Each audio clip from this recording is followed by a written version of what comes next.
मेरा पिता जब हो रहा हुआ समुद्र में चलते ही राजा पार होता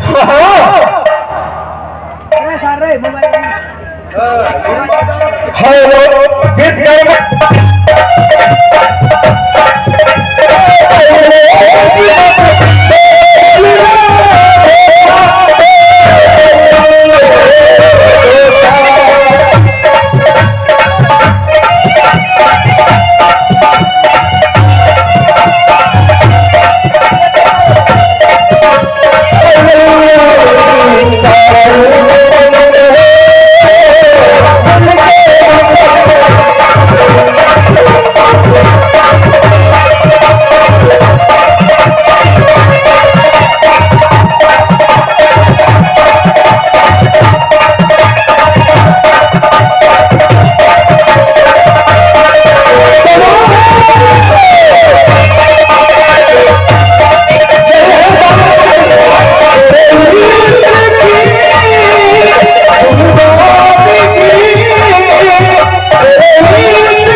कुछ समझ में नहीं आ रहा है, ये कैसे दारू में दूध पिलाया, कैसे दारू में नशा था। ये नशा तो लगता है कब्र में जाके छूटेगा। वाह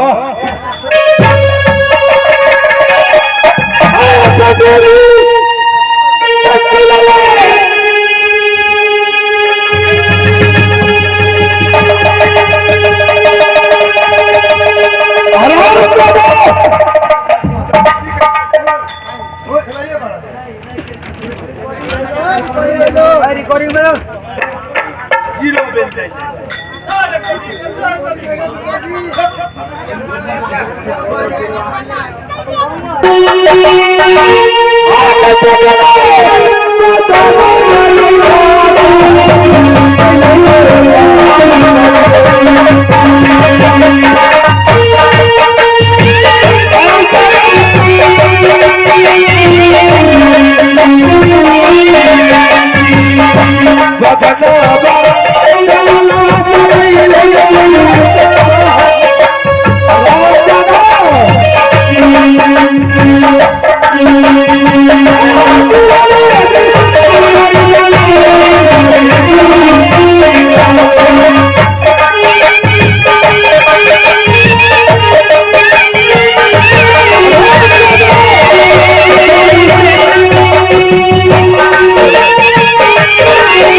क्या यही दोस्ती है?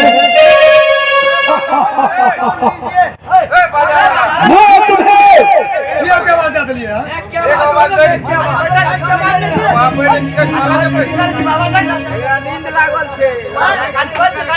ये बताओ, ये दोस्ती हुआ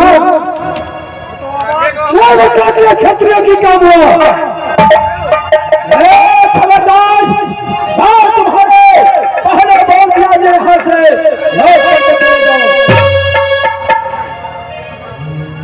यहाँ जो है, यहाँ से कोई दुल्हा बच के तो नहीं गया है। विजय से बोलो, कान खोल कर सुन लो, ये तुम समझना चाहिए। क्या राजभापा की दोषी है? मार रहा है बाबू, जितना बच गया तुम बचोगे नहीं। ओ, ओ, ओ,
धोखा की लड़ाई दिया,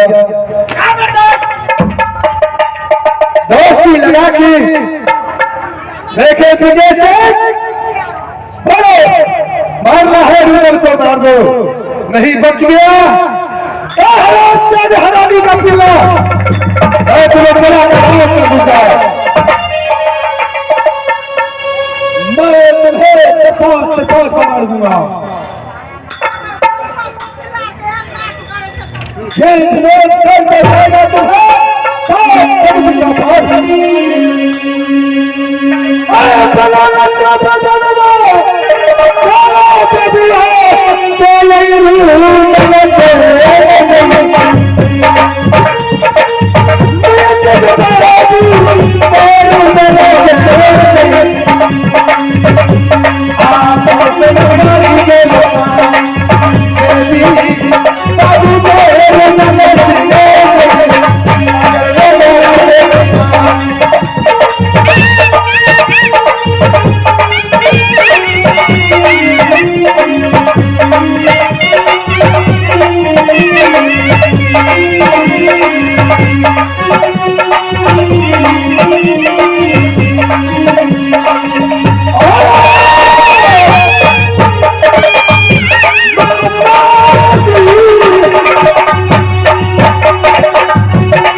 ठीक है विजय सिंह,